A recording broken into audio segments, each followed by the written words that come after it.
네, 이번 한 주 뉴스를 깊이 있게 내다보는 시간입니다. 정치 예보관 강찬호 중앙일보 논설위원과 함께하겠습니다. 어서 오세요. 네, 안녕하십니까. 이번 주 정치권 기상도부터 한번 빠르게 정리를 해볼 텐데요. 2월 임시국회가 오늘부터 문을 엽니다. 내일 민주당 홍익표 원내대표, 모레는 국민의힘의 윤재욱 원내대표가 교섭단체 대표 연설을 하고요. 그리고 주 후반 목요일 금요일은 대정부 질문도 예정이 되어 있습니다. 총선 앞두고 열리는 대정부 질문이니까 여야가 또 크게 좀 치고받지 않을까 싶은데요. 네. 이번 주에 예보관 총평부터 한 줄 듣고 오겠습니다. 한마디로 공천이 모든 것을 결정한다. 공천이 이렇게, 네. 야 지금 본회의 이런 상황보다는 공천이 가장 중요하군요. 이번 주에 아마 정치 부자리 되게 바쁠 겁니다. 예. 그리고 아마 취재 전화도 엄청 많이 서로 하게 될 텐데요. 지난주도 되게 바빴는데 네. 예. 좀 전에 지금 조혜진 의원도 나오셨지만 예. 조혜진 의원만 해도 지역구를 옮기게 되면서 하실 말씀이 지금 많잖아요. 네. 근데 지역구 옮기는 정도는 그래도 양반이고요. 말도 안 되게 지금 날아가게 생겼고 날아가게 생긴 분들. 또 전혀 듣보잡인데 대표하고 가깝다는 이유만으로 예. 보니까 여기 와서 막 홍보를 하고 있고 자기는 완전히 당에서 배제되는 희한한 모습들 뭐 이런 것들이 막 나오는 그런 모습에서 민주당으로서 난리가 나게 생겼고요. 그다음 상대적으로 국민의힘은 그런 면에서는 조금 좀 내홍은 좀 덜하지만은 역시 아무래도 지금 이제 경선이라든가 이런 게 많기 때문에 예. 공천이 그야말로 모든 언론 뉴스를 뒤덮는 한 주가 될 것 같습니다. 국민의힘도 사실 중요한 영남권 물갈이는 시작도 안 한 거나 다름없어서 그렇습니다. 네. 좀 시끄러울 것 같은 생각인데요. 네. 어제 발표된 여론조사를 저희가 하나 준비를 해봤습니다. 네. 이게 국민의힘이 민주당을 오차 범위 밖으로 벗어난 게 좀 오랜만이어가지고 그동안 그렇죠. 이제 오차 범위 내다 보니까 이게 그럼요. 누가 앞섰다라고 네. 말을 할 수도 없는 상황이었어요. 근데 그렇죠. 지금은 보니까 7%포인트 정도가 앞섰거든요. 그렇죠. 이건 어떻게 좀 해석을 해야 될까요? 아무래도 이건 민주당이 못한 부분이 많은 것 같습니다. 그러니까 예. 이제 민주당에 지금 나오는 뉴스가 거의 대부분 공천 파동이잖아요. 이 선거철에 가장 사실 이제 감점 요인 중에 하나가 많은 사람들이 이미 결정을 하고 있어요. 많은 사람들이 결정을 하고 있는데 중도층만 이제 남거든요. 네. 자, 중도층이 볼 때는 어느 쪽이 더 꼴불견인가가 굉장히 많이 눈에 들어옵니다. 그래서 2020년 4년 전 총선을 보면 그때 문재인 정부가 여러 가지 실정도 많이 하고 부동산 값도 좀 많이 올라 있었고 이미 예. 이런 상황인데 그 당시에 이제 그때는 미래통합당이죠. 미통당이라고 해서 이제 야권이 통합된 가운데 김영호 이제 공천위원 관리위원장을 모시고 나름 굉장히 야심차게 네. 이번에 한번 좀 이겨보자 했잖아요. 그런데 결과는 완전 폭망을 했습니다. 폭망을 했죠. 보수 정당 사상 그냥 최악의 참패를 했는데 그때 가장 큰 이유가 이른바 사천 논란까지 나올 만큼 공천 때 파동이 워낙 많았잖아요. 막 호떡 공천도 있었잖아요. 그렇죠. 호떡 공천 있죠. 또 그다음에 막 뒤집고 그냥 예, 막 이렇게. 강남이 왔다 갔다, 특히 강남 같은 텃밭이 네. 왔다 갔다 하고 또 그다음에 과거에 박근혜 남자였다는 김종인 당신의 전 위원장이죠. 이분이 태영호 같은 탈북자를 어떻게 강남 최고 양지에 꽂을 수가 있냐 이런 발언을 해가지고 그런 발언도 또 하셨었군요. 난리가 났었죠. 예. 그러니까 강남부터 부산까지 텃밭에서 주로 엄청나게 많은 하여간 파동과 내홍이 일어나면서 그야말로 김영호 위원장은 나름 열심히 하신 것 같은데 사천 논란이 그냥 아주 그냥 그야말로 그 당시 미래통합당 공천의 키워드가 돼버렸어요. 그때. 지금 국민의힘은 사실 현역 의원 컷오프가 거의 없다 보니까 네. 큰 잡음은 없었고 이제 오늘부터 논의를 해서 진행이 되다 보면은 나오지 않을까 싶은데 맞습니다. 네. 방금 말씀하신 사천 논란은 지금 민주당에서 불거지고 있는 것 같아요. 그렇습니다. 네. 가장 논란이 되는 게 정체불명의 여론조사가 계속 돌면서 네. 여기에 현역 의원을 빼고 돌리고 이런 식의 정말 희한합니다. 저도 지금 그래서 문학진이라든가 예. 이 지금 이른바 비명 지금 중진 의원이나 전 의원들 네. 이분들 지금 취재를 좀 해보니까요 거의 사석에서는 이재명 대표를 향해서 육두 문자가 날아가고 있습니다. 두 문자까지요. 네, 동물을 하면 대강 아시겠죠. 동물 얘기가 나오고 있는데요. 아이고, 네. 근데 그 정도로 지금 아주 격분한 분위기입니다. 가장 이제 심각한 거는 대표 본인이 직접 전화를 걸어가지고 네. 적합도라는 이상한 조사를 인용을 하는데. 거기에 문학진 전 의원의 경우는 이미 다 많이 보도가 됐습니다만은 노골적으로 딱 20% 포인트가 이제 뒤지면은 아웃이 되는데 딱 20% 포인트에 지금 딱 맞게 그렇게 설계된 듯한 그런 적합도 수치를 열거를 하면서 형님이 꼴찌다 이런 얘기를 해가지고 문학진 전 의원이 격분을 해가지고 예. 아예 언론에 공개를 했지 않습니까? 공개하셨어요. 그런데 네. 제가 좀 취재를 해보니까 네. 문학진 전 의원한테 한 번이 아니었습니다. 1월 29일 날인가 전화를 해서 형님이 꼴찌다. 이런 얘기를 했는데 알고 보니까 12월 15일에도 한 번 더 했더라고요. 원래 두 분이 옛날부터 굉장히 친하고 선후배로서 나름의 인연을 맺어왔습니다. 대선 캠프 때도 도움을 주셨던 걸로 그러니까 아는데요. 문학진 예. 전 의원도 친명이에요. 문학진 전 의원이 아마 어디야 이재명 대표가 경기도지사 시절에 평택의 기관장도 받아서 했습니다. 네. 그러니까 또 문학진 전 의원이 의원 시절 상대적으로 이제 이재명 대표가 지명도가 낮은 성남시장 시절에는 문학진 전 의원이 많이 도움을 줬어요. 그때 이제 밑에 부하를 보내갖고 성남시청에서 같이 이제 어떤 일도 같이 해주고 이렇거든요.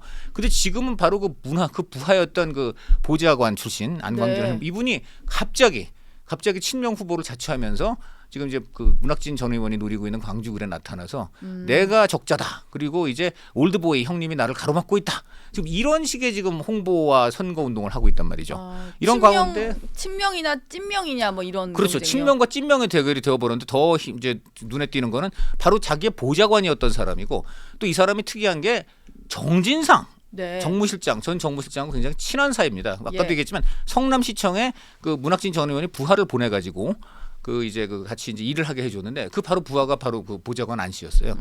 그래가지고 이 두 사람이 굉장히 또 나이도 동갑이고 그래서 친해졌다는 게 문학진 전 의원 얘기고 그러다 보니 어느 순간 이 자기 부하였던 사람이 이재명 대표의 최측근이라고 하면서 본인에게 지금 어떻게 보면 이제 칼을 꼽는 위치에 이렇게 왔는데 이 과정에서 경선만 그럼 공정하게 하자 좋다 이렇게 된 건데 대표가 직접 전화 걸어서 형님이 꼴찌입니다. 이 얘기를 했는데 이 전화 이전에 작년 12월 15일쯤에 이미 전화를 해서 굉장히 우물우물하고 말을 못하길래 아니 그냥 아우님 솔직하게 나한테 하고 싶은 말 하세요. 이렇게 이제 그 문학진 전 의원이 했단 말이에요. 그러니까 그냥 이재명 대표가 이쯤에서 멈춰주셨으면 했다는 거예요. 안 나오셨으면. 그렇죠. 더 이상 지금 보니까 광주을에 나가서 경선 선거운동 준비하시는 것 같은데 이쯤에서 그만 멈춰주셨으면 했다는 거고요. 그다음에 1월달 그 문제의 통화에서는 지금 알려진 거는 그 형님이 꼴찌했다. 고로 형님은 나가기 어렵다. 뭐 이렇게 얘기했다는 건데 하나 더 있었습니다. 그 문학진 전 의원이 화가 나서 그놈의 적합도 조사라는 게 무슨 기준이냐. 내가 지금 그냥 귀로만 들어도 너무 짜맞춘 느낌이 나는데 이게 말이 되는 조사냐 했더니 말을 바꿉니다. 그 어차피 전략공천 지역이라 뭐 누구든지 우리가 꼽을 수 있습니다. 그리고 형님이 만약에 그 적합도 조사에서 1등을 해도 못 내보냅니다. 이런 얘기를 했다는 거예요. 갑자기 20% 진다고 하더니 또 그런 얘기 무슨 얘기일까요? 왜 그러냐면 바로 적합도 조사라는 거에 논란을 이재명 대표가 피하는 듯한 인상을 준 거죠. 당장 그거부터가. 뭐라고 그거 따지고 들어가면 뭐라고 변호하기가 좀 쉽지 않기 때문에 그러니까 논리를 바꾼 거죠. 그러니까 갑자기 적합도 조사상 당신은 꼴찌다 그랬는데 그 조사가 무슨 조사냐 하니까 어차피 전략 지역이니까 형님 어렵다. 심지어 다시 또 적합도 조사로 다시 건너뛰어서 적합도 조사에서 형님이 1등을 했더라도 못 드린다. 이런 얘기를 했다는 게 문학진 전 의원이 직접 해준 얘기입니다. 어쨌든 못 준다 뭐 이런 얘기를 계속 돌려 말한 것 같아요. 저희가 음성을 하나 좀 들어볼까 하는데 지금 저희 그 언론사들로도 제보가 상당히 많이 오고 있어요. 그렇죠. 지금 보면은 갑자기 중구 성동갑에 임종석 전 시장이 등록을 했는데 여기에 뭐 추미애 전 대표, 공영훈 뭐 현대차 사장 이런 분들 넣어 돌린 조사가 있고 인천 부평을에는 현역이 홍영표 의원이 있는데 여기를 빼고 돌렸다 뭐 이런 얘기가 있어서 저희가 이거 하나 좀 들어보겠습니다. 더불어민주당 인천 부평구 을 국회의원 후보로 가장 적합한 인물은 누구라고 생각하십니까? 인물은 순환하여 불러드리겠습니다. 1번 이동주 현 국회의원, 2번 박선원 민주당 영입인재 4호인 전 국가정보원 제1차장, 3번 적합한 후보가 없다, 4번 잘 모르겠다. 이게 만약 지역 국회의원 선거에 더불어민주당 후보 박선 보면 홍영표 의원이 있는 지역구인데요. 이동주 의원 뭐 박선원 영입인재라는 설명까지 곁들여서 이렇게 해서 적합도 조사를 하고 있는데 이거는 홍영표 의원을 빼겠다는 조사. 그런 의도가 건가요? 굉장히 많이 엿보이는 것이고요. 홍영표 의원 측에서 아주 격분해서 반발을 하고 있습니다. 아까도 얘기했습니다만 지금 이런 조사는 듣는 사람 입장에서는 당에서 하는 거로 생각하잖아요. 자, 그럼 당에서 지금 공천에 관여하는 공식 기구가 있지 않습니까? 두 개가 있습니다. 임혁백 위원장이 있는 공천관리위원회가 있고요. 공관이. 그다음 전략공천은 따로 안규백 의원이 위원장을 맡고 있는 전략공천관리위원회가 있습니다. 자, 그러면 지금 부평을도 이 지역이 지금 전략공천 지역이 될지 경선 지역이 될지 아직은 모르는데 자, 어쨌든 간에 만약에 거론조사를 한다면 이 두 기구 중에 하나 또는 이 두 기구가 해야 되는 거 아니겠습니까? 그런데 이 홍영표 의원이 당연히 화가 나서 임혁백, 안규백 쪽에 다 물어봤어요. 특히 안규백 의원 같은 경우는 동료 의원이고 후배니까 그것도 뭐 선배니까 이거 어떻게 된 거요? 뭐 물어볼 수 있잖아요. 다 지금 나는 모르고 우리는 한 적이 없다는 거예요. 그러니까 정식 공천을 논의하는 정식 기구에서는 모르는 조사다 이런 얘기인 그거죠. 거잖아요. 우리는 한 적이 없다는 거예요. 그럼 그리고 이거를- 아까도 얘기했습니다. 예. 문학진 전현도 똑같은데 문학진 전현도 하도 그 조사가 이상하니까 안규백이 후배니까 안규백한테 물어본 거예요. 안규백 의원한테. 그랬더니 안규백이 아이고 저희가 한 적이 없습니다. 하더니 그럼 경기도가 해가지고 그 말이 지금 굉장히 논란이 되고 근데 있는데. 한병도 의원은 네. 안규백 의원은 이제 그런 말도 하신 적 없다는 거죠. 아 그런데 이게 또 경기도는- 놀라운 얘기였는데 예. 제가 저 친명 중진한테 들었는데 네. 그리고 친명 중진들이 이제 화가 나가지고 한병도 의원한테 따졌습니다. 한병도 의원은 아시다시피 친명이잖아요. 친문이잖아요. 예. 제가 말 실수했습니다. 친문 중진들이 네, 화가 네. 나서 한병도 의원이요. 네. 한병도 경기도- 의원이 전형적인 친문이거든요. 문재인 청와대에 있었잖아요. 네. 예, 그래서 한병도 의원한테 가서 후배니까 야 이거 임마 어떻게 된 거야? 네가 이런 거 했어? 막 너네가 뭐 어떻게 된 거야? 이렇게 하니까 네. 형님 저 한 적이 없습니다. 그 무슨 저는 모릅니다. 그 무슨 얘기냐? 지금 한병도 이분이 간사예요. 전략공천관리위원회 간사. 간사. 네. 그러면 거기서 중요한 요직이고 부위원장도 맡고 있는 걸로 제가 알고 있는데 이분이 여론조사를 관여를 안 한다는 겁니다. 그러면은 위원장들도 모르고 간사도 모르는 여론조사는 그 한병도 어디서- 의원이 예. 지금 그 방송에 나가서는 뭐 이제 일종의 당의 어떤 지금 공식적인 직함을 갖고 있는 분이니까 아마 그렇게 디펜드를 한 모양인데 제가 직접 친명 중진에서 직접 들었습니다. 친명 중진이 직접 친문이죠. 예. 친문 중진이 직접 그 한병도한테 따졌습니다. 같은 친문이고 후배니까 편하게 얘기할 수 있잖아요. 모르는 일입니다. 저는 그리고 지금 여론조사는 관여를 못합니다. 뺏겼다는 거예요. 여론조사. 그게 뭐냐? 뺏겼다. 전략공천관리위원회 안에서 서로 여론조사 같은 것이 논의가 되더라도 한병도 의원은 지금 관여를 못한다는 얘기입니다. 이 친문 중진에 따르면. 예. 왜냐하면 친문이니까. 왜냐하면 그 정부가 세워나갈 수도 있고 또 한병도 의원이 반발할 수도 있지 않습니까? 예. 그래서 한병도 의원은 지금 손이 묶였고 결국 이 조사는 어디서 하고 있냐면 지금 추적을 해보니까 이재명 의원 대표가 바로 직속 관할을 할 수 있는 당 조직국에서 하고 있고 조직부총장이 지금 관할을 하고 있다는 겁니다. 그러니까 이거는 뭐냐면요. 공식조사이긴 당 조사라고 할 수 있겠죠. 그러나 당의 공식 공천 관여 기구에서 하는 조사들이 아닙니다. 그리고 이거에 대해 임혁백과 안규백 같은 예. 당연히 그걸 알아야 되는 사람들이 모르거나 적어도 관여를 안 했다고 지금 얘기를 하고 있는 상황이에요. 지금 안규백 의원은 이와 관련해서 전화가 오면 전화가 안 된다는 지금 하소연들을 친문 중진들이 하고 있습니다. 예. 지금 심각한 괴조사다. 이렇게 물론 뭐 형식 논리로야 예. 당에서 하는 조사라고는 할 수 있지만 당에서 하더라도 대표가 직접 자기 수족을 시켜갖고 따로 조사를 돌리고 그다음에 더 노골적으로 이렇게 아예 지금 그 누가 봐도 그 지역에서 인지도가 1위고 지금 여론조사 돌려보면 뭐 1, 2위권을 나올 수 있는 이런 전현직 의원들이 아예 배제가 된 채 지금 그 지역 주민들이 아까 말한 그 사람 뭐 이런 사람들을 얼마나 많이 알겠습니까? 이런 상황에서 이런 사람들만 따로 이렇게 돌린다는 거는 네. 조만간 이런 지역들을 전략 지역으로 지정을 하고 지금 이 적합도 조사니 하는 그야말로 공천 공식 기구가 아닌 당의 다른 일종의 좀 비선 라인이랄까요? 이런 하여간 다른 라인에서 한 조사를 가지고서는 이 사람이 지금 보니까 반응이 좋아서 이 사람을 하겠다. 그냥 내일 꼽을 수 있는 근거를 마련하려고 이러는 거 아니냐 이런 얘기가 있고 한편으로는 더 왜 그럼 이런 괴조사가 나오고 있느냐 이거에 예. 대해서 지금 최근에 뭐 많이 보도가 됐습니다만은 민주당의 경우에는 하위 20%를 감점하는 문제가 있지 않습니까? 하위 20% 받는 사람들이 되게 현역 의원들 가능성이 높죠. 특히 중진들한테는 불이익 주겠다고 했잖아요. 예. 그 최대 지금 30%까지 감점을 합니다. 그런데 지금 이 괴조사가 도는 지역은요. 30% 감점을 해도 현역 의원이 되는 데가 될 가능성이 높은 곳들이 많아요. 보통 현역 의원이 좀 강세인 곳인가 보네요. 그러니까 예를 들어 홍영표 의원이 워낙 인지도가 높잖아요. 예. 원내대표도 하고 친문 핵심이고 부평에서 오랫동안 지금 다선 의원이기 때문에 홍영표 의원 돌려보면 당연히 지지도가 높게 나옵니다. 예. 그러니까 홍영표 의원 쪽 얘기 들어보면 지금 잘 보세요. 이 30% 감점이라는 게 30% 자체를 빼는 게 아니라 득표해서 빼는 겁니다. 그러니까 예를 들어 홍영표 의원하고 뭐 다른 AB 후보가 경선을 했다고 칩시다. 홍영표 의원이 60% 얻고 A 후보가 40%를 얻었다고 하면 60%에 30이니까 이게 60%에 10분의 3. 즉 쉽게 말하면 예. 6, 38, 18%를 뺍니다. 그러면 48%잖아요. 그렇죠. 이쪽은 40%, 42%잖아요. 예. 이쪽은 40이잖아. 누가 이깁니까? 홍영표 의원이 이깁니다.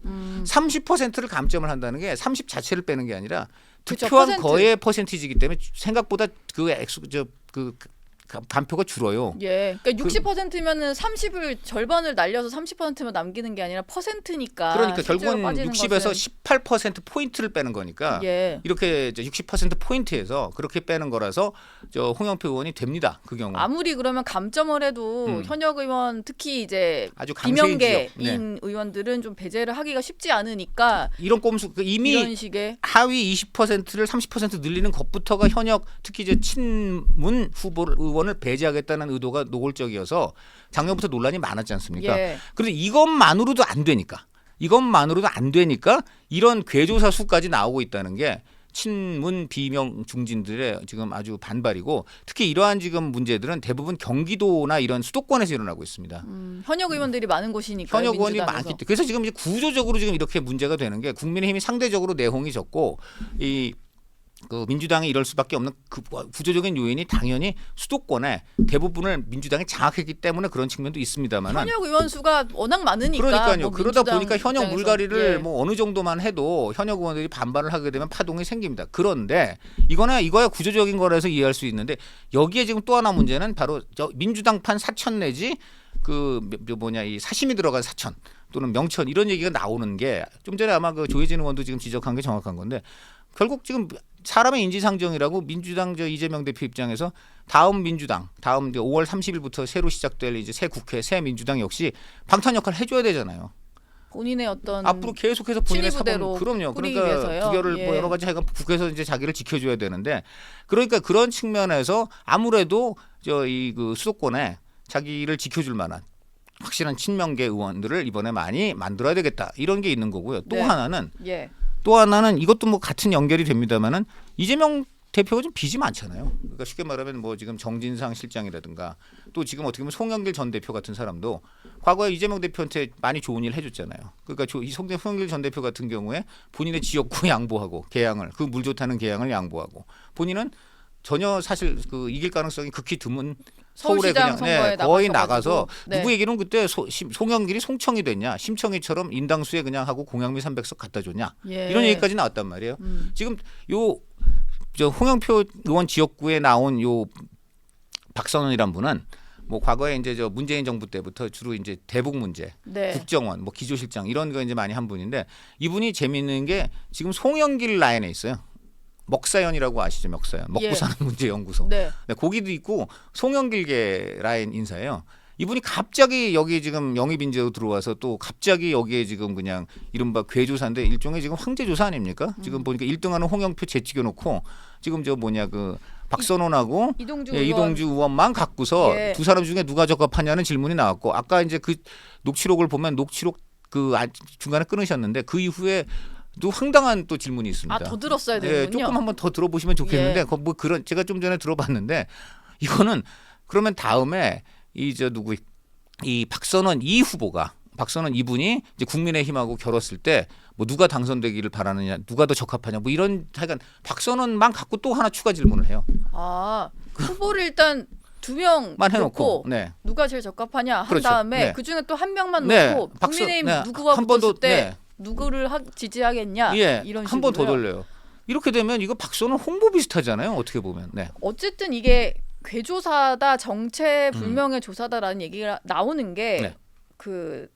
민주당의 어쨌든 공천 핵심 라인 공식 기구에 있는 분들은 다 모른다 이런 조사에 대해서 그러고 있기 때문인데 그렇죠. 사실 민주당이 명확히 좀 설명을 할 필요는 있을 것 같아요. 이거 굉장히 심각한 겁니다. 왜냐하면 지금 여론조사가 모든 걸 결정하는 정치 시대 아닙니까? 이게 만약에 정말 당이 돌린 게 아니고 후보들이 자체적으로 돌린 거라고 하면 또 여론을 조금 몰아가는 효과가 있을 수도 우선 있는 후보들이 거고요. 자체적으로 돌리는 여론조사가 당 차원에서 논의되는 건 있을 수가 없습니다. 그쵸. 후보들이란 건 예. 자기 마음대로 자기 개인적으로 한 건데 그럼 다 자기 개인한테 유리한 편향이 있는 거기 때문에 그거는 당에서 거론조차 될 수가 없는 거고요. 네. 이거는 지금 당에서 거론이 되고 있고 또 심지어 대표라는 사람이 저 특정 후보 예비 후보한테 전화 걸어서 형님은 꼴찌다라고까지 인용까지 했지 않습니까? 그 대표가 인용했다는 건 대표가 그 당의 어떤 당에 했다는 그 얘기를 스스로 자인한 거 아닙니까? 네. 그런데 정작 그 상식적으로 그 여론조사를 수행했을 거라고 믿어지는 공식 기구한테 문의해 보니까 저희는 한 적이 없습니다.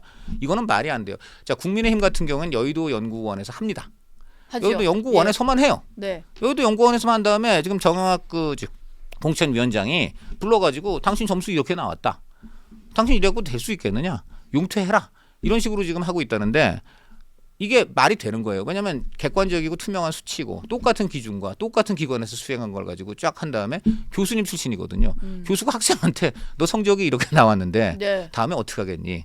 지금 이런 식으로 하고 있대요. 예. 자, 그러니까 이거에 대해서 뭐 교수님이 성적 낼 때 교수님이 뭐 성적을 갖고서 뭐 조작을 할 리는 없지 않습니까? 학생이 당연히 일단 그 성적은 기본으로 믿고 네. 그다음에 논의를 하는 거죠. 예. 자, 국민의힘은 지금 이렇게 돌아가고 있습니다. 그런데 지금 민주당은 그런 걸 수행해야 될 기구가 지금 공천관리위원회나 전략공천관리위원회인데 이 위원장들이 우리 한 적이 없는 조사 이거를 근데 대표가 직접 그 비명 중진 이런 사람들한테 막 전화까지 해가지고 막 논리도 왔다 갔다 하면서 예. 이거 당신 어차피 안 된다 네. 이런 얘기를 한다는 것 자체가 있을 수가 없죠. 예를 들어 한동훈 위원장이 그럼 누구한테 전화 걸어갖고 야 넌 이번에 안 되겠어 뭐 이런 식으로 만약 한 일이 알려줘 보십시오 한번 만약 그렇게 했다면 네 예. 그거 여기서 말이 안 되죠. 네. 전화를 잘 안 하시는 것 같더라고요. 한동훈 의원은 확정된 후보한테만 지금 하는 그 것 같더라고요. 국민의힘이 지금 또 대비가 예. 되는 게 재미있는 게 지금 국민의힘 같은 경우에는 친윤 공천이라고 이제 굉장히 좀 우려를 했지만 현재까지 보면 친윤이라고 할 수 있는 사람은 3명 정도밖에 없습니다. 단수 공천된 사람이 3명인데 네. 그 의정부의 이제 그 전희경 전 비서관 또 지금 중랑의 이승환 전 행정관 그리고 예. 이제 주진우 전 검사인데 이분이 이제 그 이분만 제가 볼 때는 좀 비판할 수 있으면 충분히 비판할 수 있어요. 왜냐하면 그 양지로 같다. 양지로 같고 예. 또 그다음에 이제 또 하나는 바로 그 지역구는 하태경 의원 지역구인데 하태경 의원은 당의 요청에 따라 본인이 희생을 했잖아요. 그 양지 부산을 버리고 지금 서울에 와서 예. 서울에서 아직 공천도 확정이 안 됐습니다. 그렇죠. 경선하셔야 네, 되는 네. 지역이죠. 그런데 그래서 그렇다면은 그런 지역에 근데 정작 그 비윤 영남 중진 보고 험지 출마하라 뭐 이런 얘기였잖아요. 네. 그래서 험지 출마한 사람이 지금 한 명밖에 없습니다. 사실은 나머진 다 거기서 속된 말로 삐대고 있었던 거예요. 예. 삐대고 있다가 지금 보니까 대부분 다 경선 찬스 얻었습니다. 경선 많이 지금 하잖아요. 뭐 주호영이라든가 이런 사람 다 경선 하는데 뭐 기다림의 결과라고도 할 수 있고요.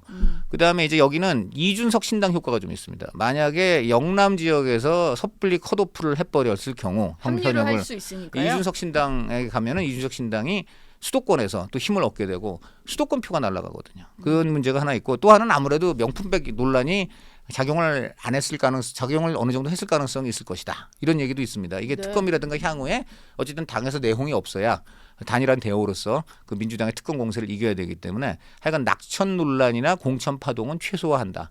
이전 점에서 우려했던 지금 찐용 공천, 용산 공천은 상대적으로 굉장히 적거나 지금 이런 반면에 지금 민주당은 아까 말했듯이 예. 구조적으로 지금 그 수도권에서 그 내홍이 날 수밖에 없는. 그 원래 부자가 이제 한번 문제가 생기면 여기저기서 터지니까 그런 예. 문제가 하나 있는데 이거야 어쩔 수 없다 치지만 여기에 지금 이재명 대표의 개인적인 지금 사법 리스크 방어 및 아까 말한 채무에 대한 또 나름의 지금 이제 보은 네. 이런 공천 문제까지 아까 말한 대로 그 박선원 같은 경우는 예. 송영길 옛사람이고 송영길은 지금 어떻게 보면 이재명 대표에 대해서는 채권이 있는 분이거든요.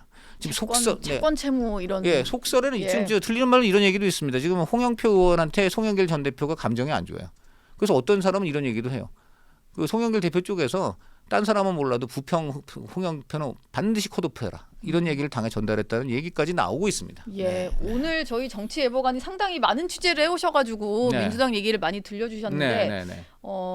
좀 더 지켜보죠. 뭐 국민의힘도 이번 주부터 영남 공천 또 할 것이고. 국민의힘도 지금 보면은 이제 더 계속 앞으로 이제 국민들이 눈을 부릅뜨고 감시를 좀 해줘야 됩니다. 지금 아무래도 영남에 현재로서는 지금 4명 정도밖에 확정, TK 같은 경우에는 예. 4명만 확정이 됐고 아직 20명 정도가 경선 또는 이제 향후에 그 전략 공천을 또 할지 여러 가지가 있기 때문에 물갈이를 어느 정도 할지 이걸 봐야 됩니다.